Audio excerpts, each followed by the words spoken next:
I somehow ended up as the main guy in a heartbreaking romance novel. After meticulously wrapping up the plot, I was on my way back home when I accidentally overheard my kids saying, "Mom, we finally don't have to fake it with Dad anymore." Out of nowhere, Lily gave a soft smile and asked, "Should I get you a new dad?" My daughter Mia nodded enthusiastically. Hearing that, I felt a surge of joy. I immediately shoved the door open and declared, "I'm down for the divorce. Why wait any longer? The civil affairs office is closing soon." I was standing outside the kids' room holding a cake in my hand. The door was slightly open, and I could hear bits of their conversation inside.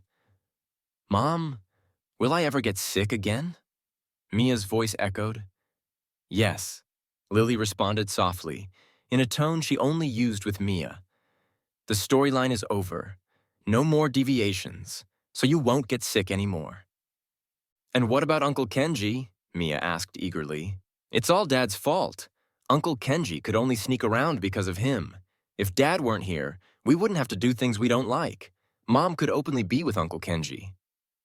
"Mom, now that the storyline is done, can you divorce Dad?" Mia's voice was filled with hope. My hand, clutching the cake box, started to ache from the pressure. Inside the gift bag was the limited edition Barbie doll I'd been hunting for a month. There was a moment of silence in the kids' room. It seemed like Lily hesitated for a while before gently saying, "Yes, I'll divorce your father. Today's your birthday. I'll tell him in a few days." Mia's excited cheers seeped through the crack in the door, sending chills down my spine. 8 years ago, I had agreed to the system's request to save my wife and son from a car accident. I was thrust into this tragic storyline, forced to follow the plot strictly until the end. Any deviations meant punishment from the system. At best, I'd get sick. At worst, I'd face fatal accidents and be removed from this world. But if the storyline flowed smoothly, I'd earn points to help wake up my wife and son. I wasn't the best host. I met Lily when I was 19, struggling through life. By 22, we were married and Mia was born. Just when I thought we were nearing the end of the storyline, Lily became increasingly hostile, constantly picking fights with me. I started getting sick more often, sometimes so severe that I couldn't see or hear clearly. Mia, my daughter, was also affected by the system's punishments. Feeling a fraction of my pain, Mia cried day and night, her tiny body growing weaker. Risking failure, I told Lily about the system. If she deviated from the storyline again, both Mia and I would die. We could only be freed once the storyline ended, which was 5 years away. Lily stopped throwing tantrums over trivial matters, but when we occasionally argued, Mia and I would get sick, making me feel ashamed of my daughter. But Mia always ate her meals and took her medicine diligently. Gradually, we grew closer. Finally, a few days ago, the system told me the storyline was complete. I shared the news with Lily. From now on, we wouldn't be controlled by the system. We could live freely. I had the choice to leave this world or stay. Out of selfishness, I didn't want to leave Mia alone.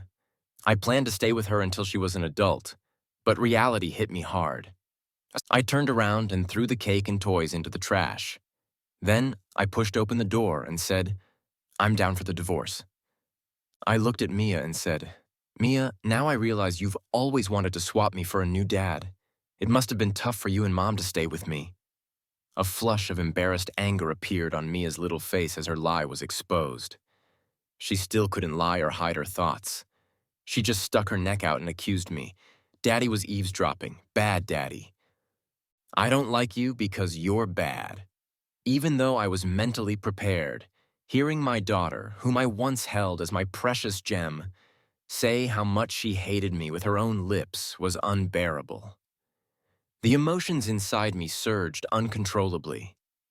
Lily looked surprised but didn't stop Mia. She took a moment to compose herself and finally just nodded, saying, "All right. Sorry for deceiving you and Mia for so long. Let's divorce then. I can't wait to marry Kenji." Mia snorted loudly. "Me too. Uncle Kenji is so nice. But Daddy chased him away for no reason. I don't want this kind of daddy." I felt utterly defeated. A few years ago, Kenji tried several times to harm Mia. Even if the plot didn't demand Kenji to leave for Mia's sake, I would have found a way to make him go. I thought I had succeeded, but now it seemed I was the one being deceived. Asterisk asterisk warning. Plot deviation detected at the ending. Major character misalignment. The system's alarm and a piercing buzzing noise exploded in my head. Host, please repair the plot within 7 days. Or the plot will be forcibly terminated. Asterisk asterisk. My head throbbed with pain as I struggled to question the system internally. System, what's happening? I urgently called out. Sorry, host. It seems we've both been deceived. The plot monitoring is conducted from the host's perspective, and this is the first time a character has deceived the system. I overlooked this. The mechanical voice of the system echoed slowly. However, since the system also failed to detect the character's anomaly, I will take partial responsibility. Even if the plot isn't repaired within 7 days, you will still receive your points. I felt a slight relief in my heart. When I came back to my senses, Lily and Mia were nervously staring at me. They knew that every time I zoned out, I was communicating with the system. The system again. What's going on? Isn't the plot over? Lily's tone was laced with unease. It won't punish Mia and Kenji, will it? Mia also covered her mouth, her big eyes darting around. I take back what I just said. I waited for a moment, seeing that neither Mom nor Mia seemed worried about me. I suddenly smiled. No, it won't, I said with a bitter smile. And Mia, happy birthday. Your birthday gift is your freedom. I gave up on fixing the plot. I would just wait for the 7 days to pass and be forcibly removed when the plot repair failed. Lily couldn't wait another second. She didn't care about the 30-day divorce cooling-off period and chose to file for divorce through the courts. When she got the divorce certificate and was about to leave, I couldn't help but ask Mia, Mia, if you never see your father again, will you be sad? Mia was pouring tea for her doll while playing house and said without looking up, Daddy, if you never see your father again, will you be sad? Mia was pouring tea for her doll while playing house and said without looking up, Daddy, are you starting again? You drove away Uncle Kenji with that line, forcing Mom to stay with you. Are you trying to force me now? I froze. I did say that if the plot deviated too much, I would die, but I never said the world would disappear if the plot became too irrational. Therefore, the host and the character should have a mutually supportive relationship for survival. But I feared that Lily and Mia would be scared if they knew, so I kept it a secret. I slowly said, Mia, I won't say it again, but Daddy really is going to leave this world. You're so annoying. Mia suddenly grabbed the tea set and threw it at me, her little face full of impatience. Disappear, disappear, then just go away. The teacup hit the corner of my eye, her little face full of impatience. Disappear, disappear, then just go away. The teacup hit the corner of my eye and an overwhelming mix of emotions, sweet, bitter, sour, flooded over me. I suddenly felt lightheaded and unsteady. My senses blurred for a moment. The plot had shifted again. I took a deep breath and tried to reach out to touch Mia's hair. Mia dodged and moved to another spot to continue playing with her dolls. I sighed. All right, you have Uncle Kenji to keep you company. Anyway. I stepped outside and stood by the road, waiting for a ride. A sports car roared toward me and suddenly stopped right next to me. The window rolled down, revealing a handsome, arrogant face. It was Kenji, Lily's unforgettable first love. Originally, I, as the stand-in male lead, was supposed to erase his influence so Lily would fall in love with the real me. But clearly, I failed. Instead, they had teamed up to deceive me. Alex, long time no see. Kenji's smile was boastful as he inexplicably pulled out a ring box, opened it to show me a heart-shaped pink diamond, and said, Unlike you, I'm not so stingy that I can't even buy a diamond ring for Lily. We picked this pink diamond together. Lily and I are getting married the day after tomorrow. You must come check out that diamond. I couldn't help but laugh when I married Lily. The plot required me to buy her a heart-shaped pink diamond, But Lily said that no matter how brilliant a diamond looks, it's actually just an illusion, flashy and worthless. I wanted to discuss it with her, not wanting to leave any regrets for the wedding. But she shook her head, pouted as if angry, and said that a tacky thing like a diamond wasn't worthy of her. She didn't want to wear one. If I had to buy something, just buy a simple gold ring. I thought it was a small matter, so I went against the plot. The next day, I was punished by the plot. I fell down the stairs and spent 3 months recovering. At the time, I was puzzled. How could a small plot deviation like a difference in adjectives cause such a severe punishment? Now I see the pink diamond was indeed important to the plot. It wasn't that the diamond was unworthy of Lily. It was that I wasn't worthy of buying a pink diamond for Lily. "Congratulations," I said flatly. A white light suddenly flashed before my eyes. That uncontrollable feeling of weightlessness hit me again. At this rate, I wouldn't need 7 days to be forcibly ejected from this world. "I heard from Lily that you're bringing up the old story again, saying you're going to disappear." Kenji sneered. "But the plot is over, isn't it? Is it a bit far-fetched to keep saying that?" I ignored Kenji anyway. The plot deviation was now irreversible. This world was about to collapse. I didn't rent an apartment anymore. Instead, I found a luxury hotel intending to just lie down and wait for the plot to crumble. The plot monitoring is conducted from the host's perspective. The system's prompt suddenly sounded. I glanced at the TV showing the news of Lily's upcoming wedding and hummed in acknowledgement. I turned off the TV and opened my phone to see their sweet smiles all over the gossip channels. How much love must they have to want the whole world to witness their affection? The system continued. Since the monitoring is from the host's perspective, the host must personally witness Lily and Kenji's wedding for the system to assess the deviation from the plot. I blinked and sat up straight. No wonder I hadn't felt the weightlessness today. "System, don't you think you have a bug?" I asked helplessly. The system was silent for a moment. "This system will apply for an upgrade.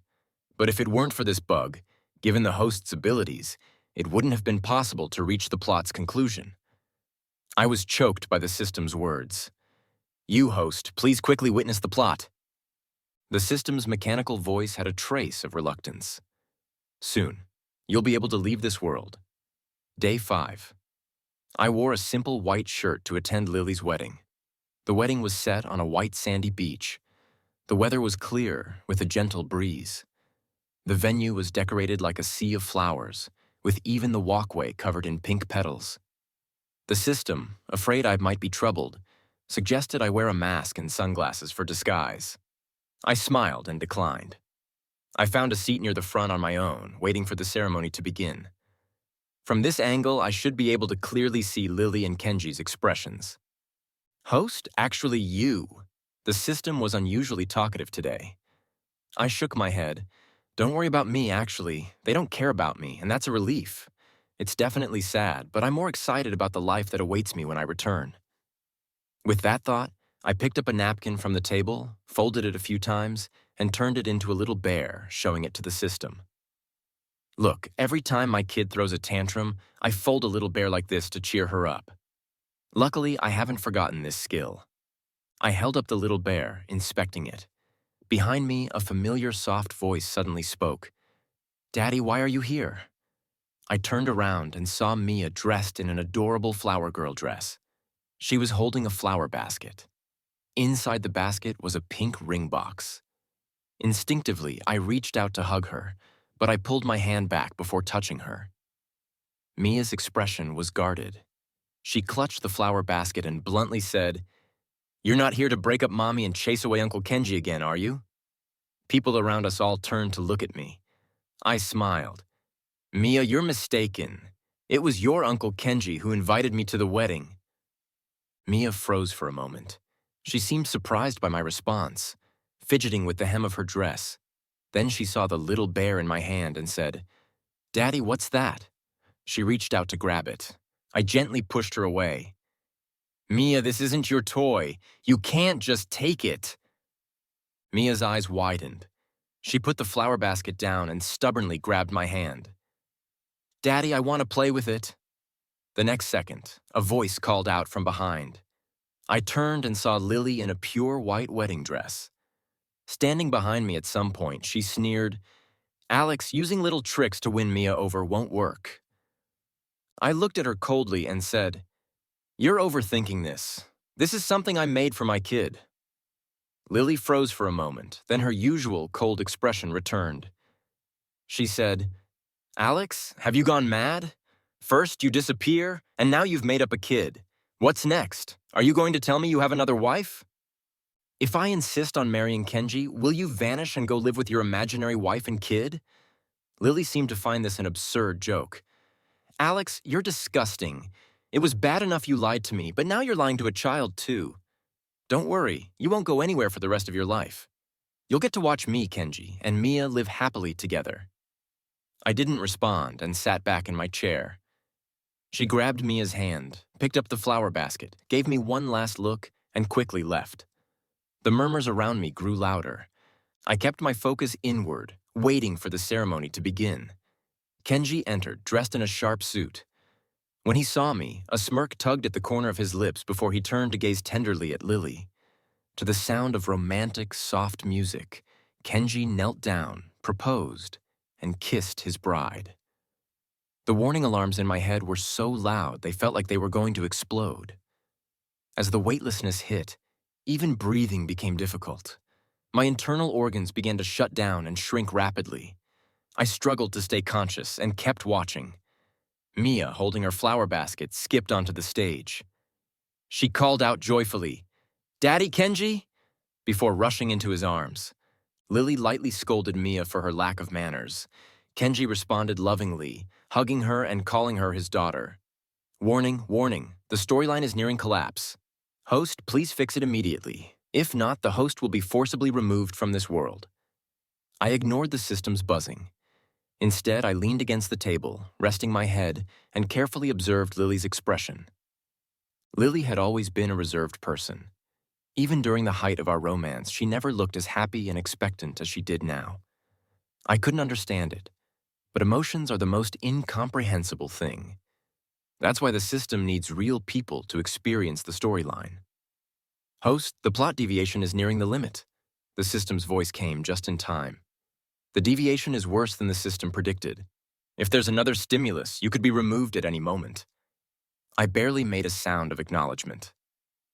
"Host, what I mean is, if you have anything to say or do, you won't have time if you wait any longer." I looked at the smiles on Lily and Mia's faces. I slowly let go of my attachment. There's nothing I need to say or do. When it's time to leave, just take me away. The ceremony had reached its emotional climax. Kenji took the ring box from the flower basket, opened it. It was empty. The next second, his eyes locked onto me, and he stopped the music. "The ring is gone." Everyone turned to look at me, their suspicious gazes drilling holes into my body. Mia was the first to react.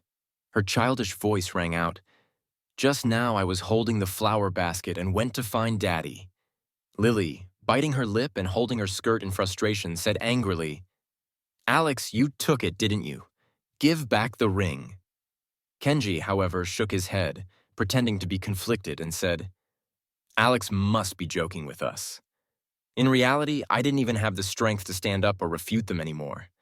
My indifference completely enraged Lily. "I knew it. You're lying to me again."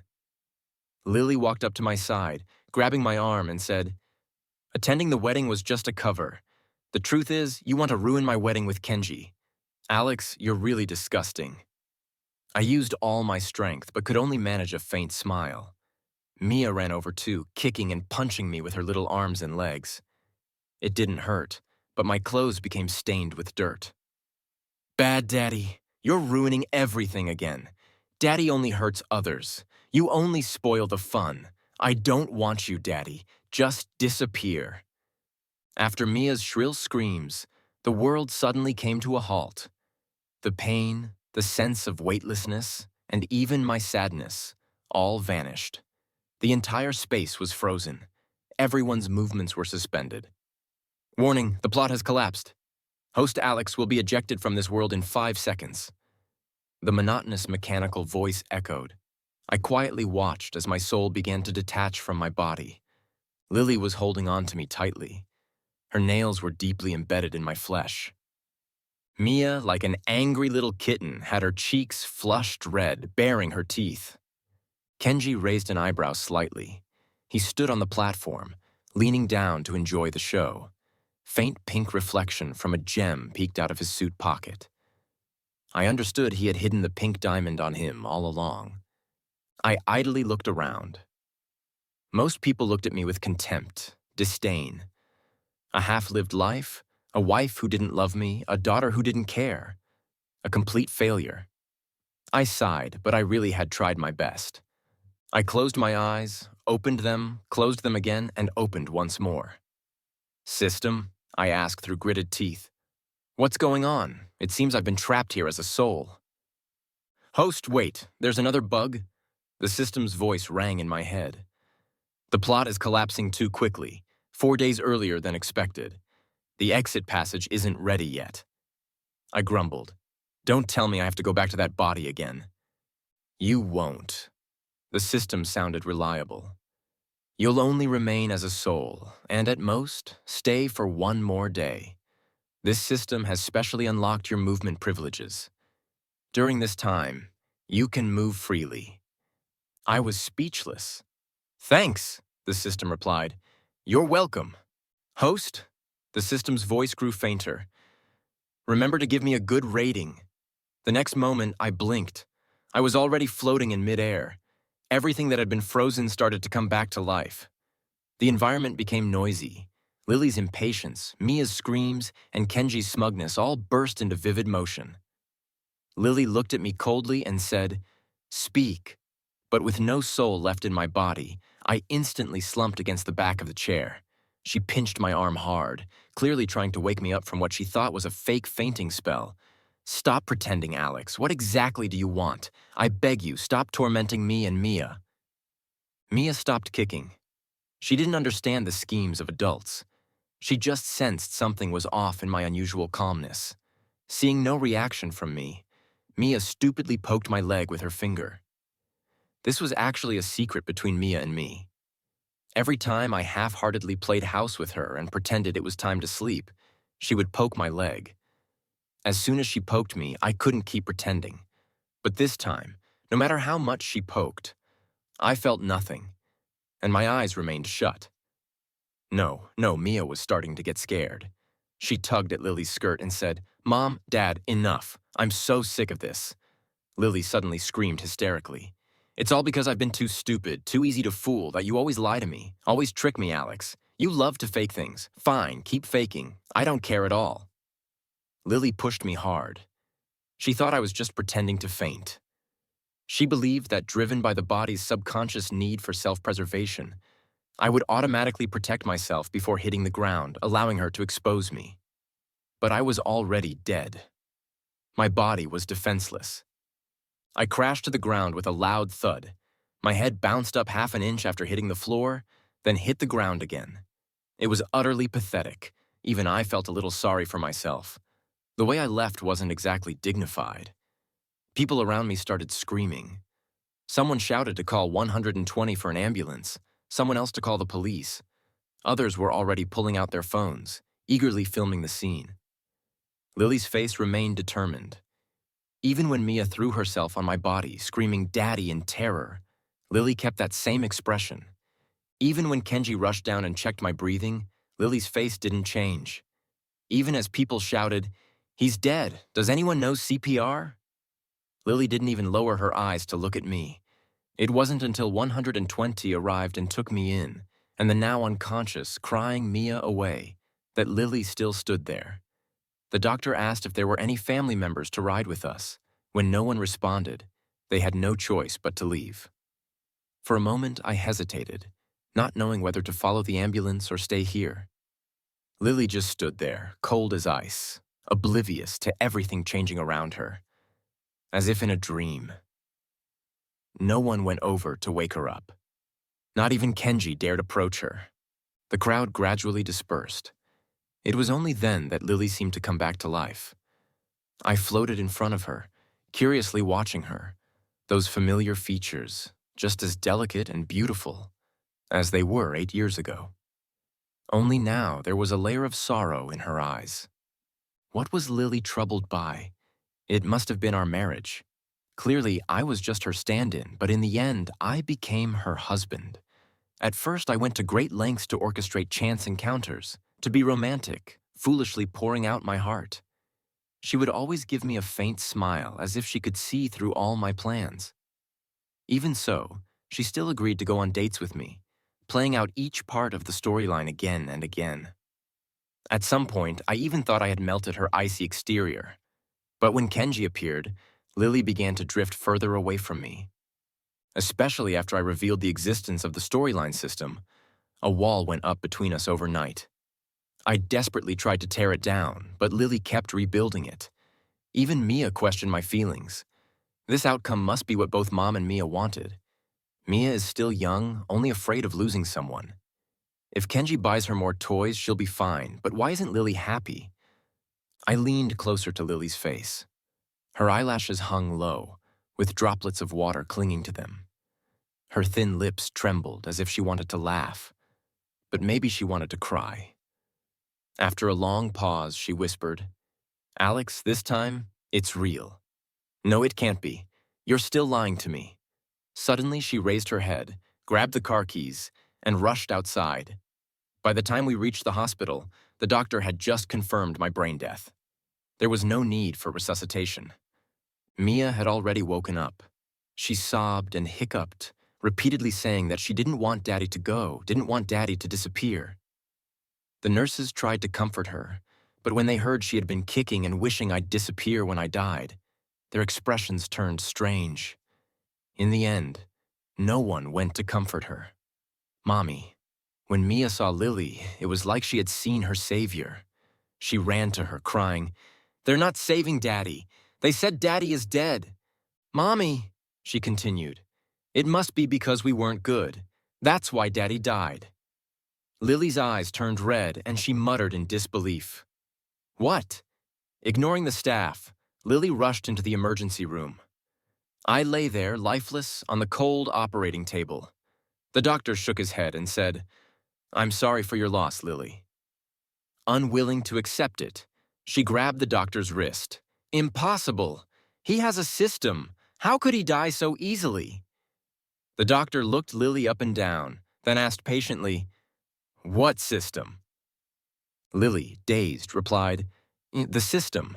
Unless I stop loving him, he can't die." The doctor's eyes immediately took on a strange look. He silently stepped back a few paces and said, "Do you love him?" Lily lowered her face. "Yes."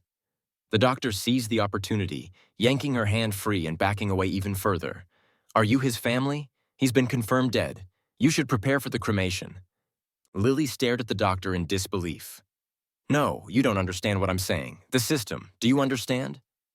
Unless... The doctor, reaching the end of his patience, had heard enough. During the resuscitation, the doctor and nurses had already pieced together what had happened. Seeing Lily's current state, the doctor felt frustrated. "First, madam, I don't know what this system is that you're talking about. Second, as far as I know, the deceased's time of death was during your wedding with someone else." With that, the doctor hurriedly left the room. Lily looked at me, lost. She let out a sarcastic laugh. "Alex, I admit it, you scared me." "Fine, you win. I won't marry Kenji. Is that enough? Can you wake up now?" She walked over to me, poking my face. "System, I know you can hear me. Bring Alex back. Mia can't live without her dad." But, unfortunately, no one responded. Lily continued muttering to herself for a long time. She seemed deeply engrossed in her role, unable to believe that I had truly died. I floated out aimlessly. Mia curled up in the chair, hugging her legs, sobbing uncontrollably. Kenji had already changed his clothes and hurried over. He sat beside Mia, gently reaching out to hold her. "Uncle Kenji." Mia looked up, bursting into tears as she threw herself into his arms. "Daddy's dead. What am I supposed to do?" Kenji's expression was hard to read. He patted Mia's back, speaking softly. Don't be afraid. Uncle will be here with you. Mia raised her tear-streaked face. Uncle Kenji, I just thought about it. Daddy didn't even touch the flower basket. It was you who told me to take the flower basket to Daddy. The ring was lost. It wasn't Daddy's fault. Kenji's body stiffened abruptly. He looked away and said, Uncle also believes your daddy is innocent. Mia, however, wouldn't let it go. But Daddy is dead. Because of Mommy and me. I looked at Mia, feeling deeply moved. She was more emotional and perceptive than Lily, but being so young, she was easy to deceive. Mia, what are you saying? Kenji forced a smile. Your daddy died from a sudden heart attack. No. Mia stubbornly stared at Kenji. Daddy was killed by me, Mommy, and you, Uncle Kenji. Kenji's expression cracked. He could feel people around him watching, whispering. Mia. Kenji raised his voice, hoping to suppress her. Your daddy insisted on coming to the wedding. He couldn't handle the shock and died. How could that be my fault? Mia had never responded well to pressure. She forcefully pushed Kenji away, jumped to the ground, and shrieked. Uncle Kenji told me to make Daddy angry. That's why Daddy died. Uncle Kenji and Mommy and I, we all knew. If we left Daddy, he would die. The child's voice carried naturally. The bystanders, hiding in corners, leaning on chairs, pretending to look at their phones, all turned their shocked gazes towards Kenji. Kenji reached out, trying to cover Mia's mouth, but it was too late. Mia cried out loudly, We killed Daddy! Daddy is dead! Kenji cursed silently in his heart. He had warned Lily not to tell Mia about the system. A child with such unpredictable moods could never help them deceive the system. But Lily insisted, saying Mia was mature enough to understand and that people are more likely to believe a child's words. That's why Kenji agreed, later even relieved that Mia knew about the system after all. Mia's betrayal was the deepest wound for Alex. What could be more suffocating than a betrayal from your most beloved daughter? Kenji found it all amusing, but he hadn't expected Alex to die so quickly. And even worse, die at his wedding. Though in a way, it was a blessing in disguise. Upon further thought, Kenji realized he no longer had to worry about Alex or the system. As long as he managed his relationship with Mia carefully, the future was bound to be bright. Mia, keep your voice down. Kenji softened his tone, speaking quietly. You know, no one will believe that there's a system in this world. Mia's sobbing stopped abruptly. Her eyes were filled with a strange, hopeless emotion. She looked like a wounded kitten that had been abandoned. I floated next to her, wanting to touch her, but my hand passed right through her. My dear Mia. Even as a soul, I still felt a pang of sorrow. Later that evening, Lily took Mia home. Kenji accompanied them. The driver quietly drove the car. Mia, exhausted from crying, lay asleep in Lily's arms. Kenji had been wanting to say something, but Lily, her face cold as ice, bit her lip and remained silent. When they got out of the car and arrived home, the nanny took Mia upstairs. On the first floor, only Lily and Kenji remained. Kenji was the first to speak. Lily, I didn't expect things to turn out this way. The plot was supposed to be over. So why did this happen? Lily lowered her gaze without speaking. Quietly looking at her fingers, Kenji said with concern, Lily, this has hit Mia too hard. She still believes that we caused Alex's death, but wasn't the plot over? Maybe this was just an unfortunate coincidence. Lily closed her eyes and said softly, Before the divorce, Alex was momentarily absent-minded. Mia and I both suspected that the system had reappeared, but we didn't pay attention. We still decided to confront Alex. Kenji paused. But Mia is okay, right? Right. If it were a system punishment, Mia would have been hurt too. Lily covered her eyes with her hands in pain. I don't know. Why? I just didn't want to be controlled by the system anymore. I wanted to make a decision freely for once. I only did it this one time. And he died. Seeing this, Kenji slowly moved closer to Lily, trying to hug her. He said, "Don't blame yourself too much. Maybe it really was just a coincidence." Lily took 2 steps back, smiled bitterly, and let the tears slide from the corners of her eyes. "A coincidence? How is that possible, Kenji? I watched the wedding footage. It's clear as day. Alex sat there the whole time. There's no way he went to get the ring." Kenji pressed his lips together. I was surprised too. I didn't expect Lily to investigate and gather evidence. But what does she mean by making a decision freely for once? Before we got married, when I proposed, I never mentioned the system's existence. So I always thought she was with me because she had fallen in love with me too. But now she says those choices were decisions she was forced to make. Love is voluntary, not loving is what's forced. I was confused. System, can you check Lily's affection level? The system quickly replied, "In principle, I'm not allowed to tell the host. In reality, With a full score of 100, you raised Lily's affection to 99. I chuckled. That can't be right. Look at this. Does this seem like 99 affection points to you? Is this another bug? The system was silent for a long time before responding. This is why real people need to experience the plot. Human emotions are complex. No matter how advanced the system is, it can't handle them.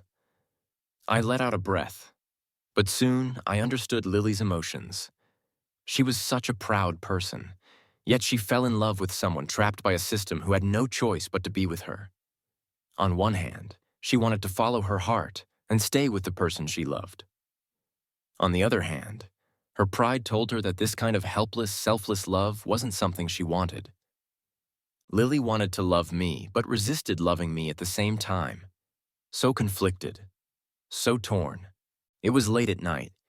Kenji insisted several times that we were already married and that he wanted to stay the night, but Lily still had the driver take him home.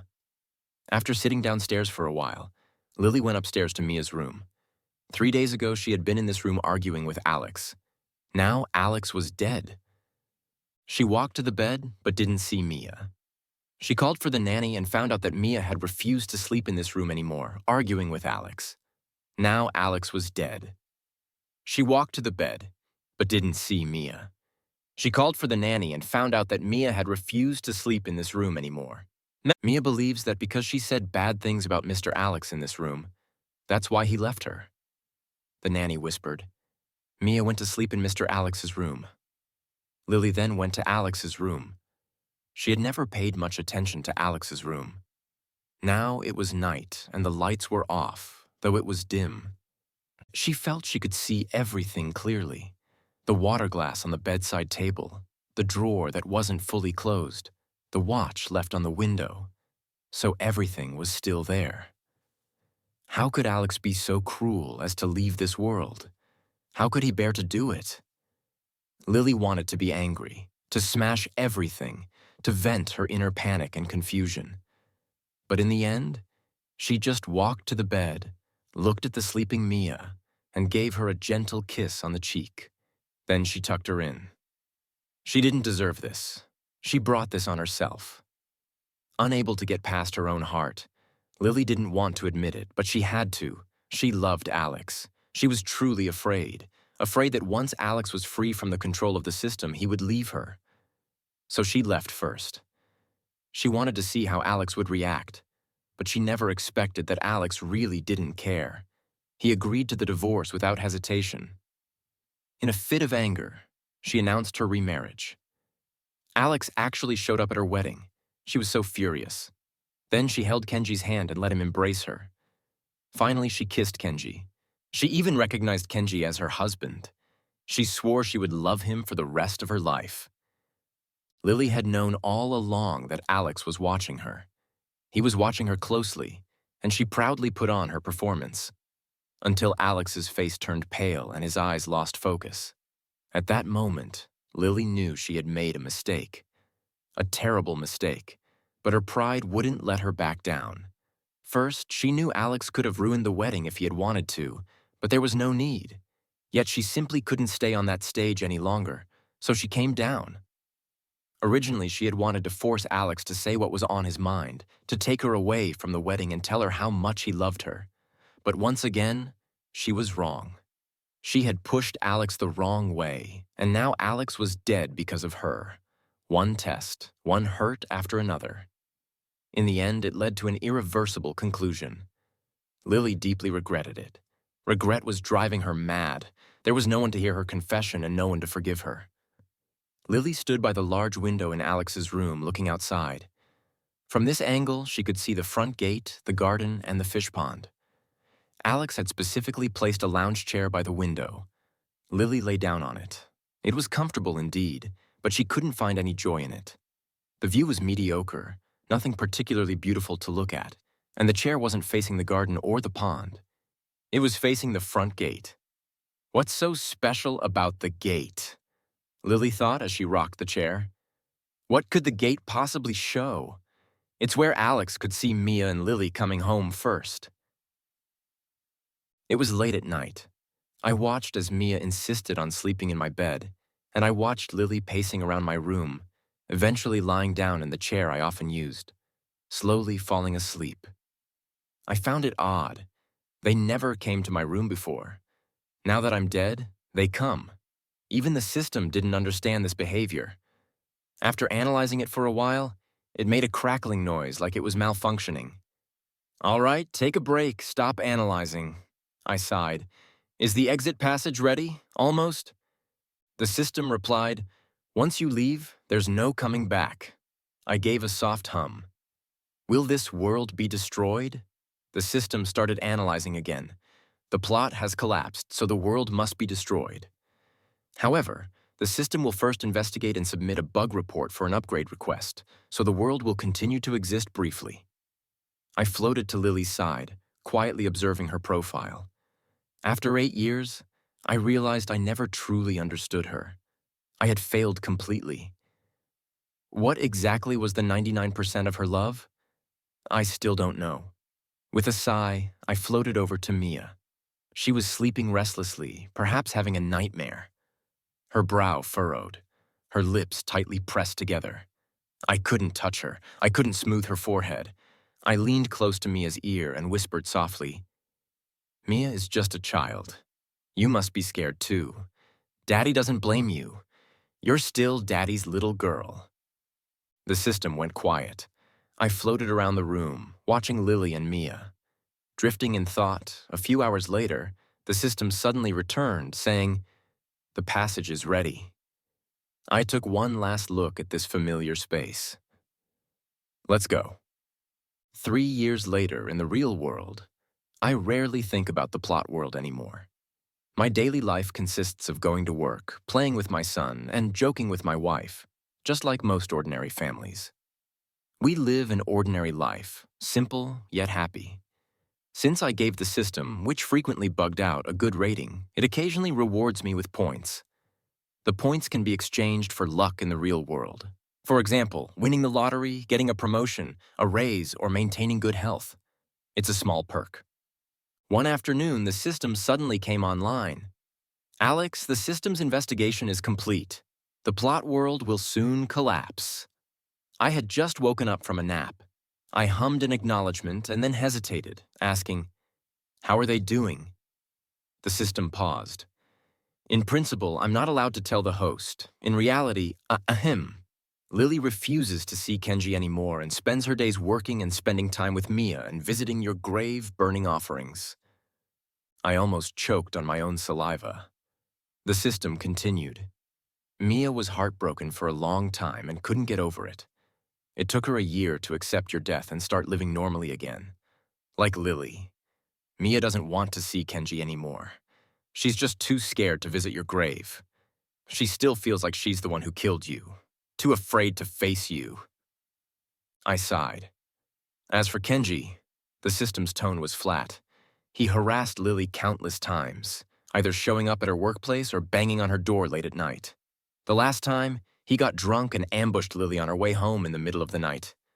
After that, Lily called the police and he ended up with a record and lost his job.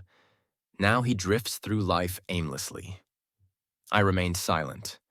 After a long pause, the system said, Lily had a lot she wanted to say to you, so she wrote it in letters and burned them at your grave.